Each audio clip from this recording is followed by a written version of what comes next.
tuwe na wiki ya muungano mashuleni, ili twende tukajenge fikra za muungano kama ambavyo waasisi wa taifa hili, baba wa taifa Mwalimu Julius Kambarage Nyerere na mzee Abeid Amani Karume wameturithisha.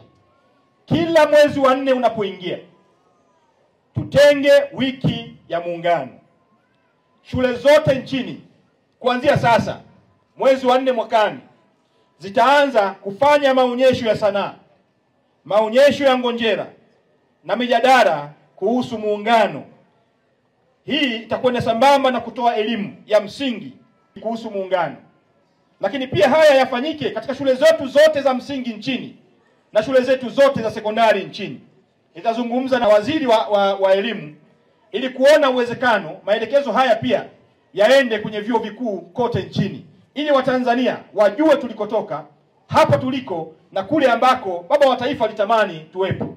Tuanze haraka kampeni hii ya kitaifa.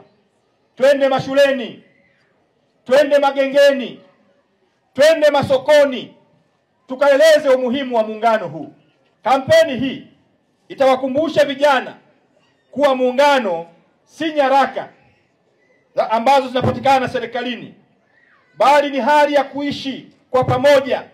Muungano ni hali ya kuheshimiana. Muungano ni hali ya kushirikiana na kulijenga taifa hili katika misingi ambayo baba wa taifa ametusisitiza katika nyakati zote. Ndugu wananchi wenzangu, leo zaidi ya kusherehekea, tunapaswa kutafakari na kujiuliza, je, tumeimarisha kweli muungano huu na tumeurithisha kwa vizazi vijavyo, au tumekuwa ni walinzi waliolala usingizi kwenye lango la urithi wetu? Swali hili mimi na wewe twende tukajiulize.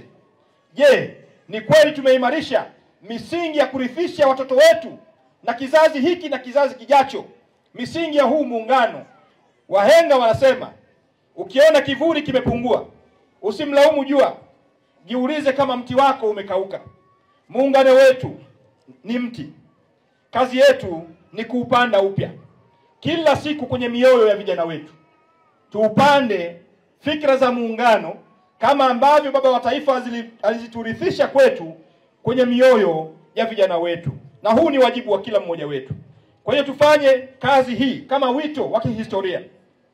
Muungano huu haukuwa zawadi kutoka kwa watawala waliokuwa wakitutawala wakati huo, bali ni matunda ya damu, ni matunda ya jasho na uamuzi wa wazee wetu hawa wakuu wa historia ya Afrika Mashariki, baba wa taifa Mwalimu Julius Kambarage Nyerere na mzee wetu Sheikh Abeid Amani Karume, Mwenyezi Mungu awahifadhi huko waliko.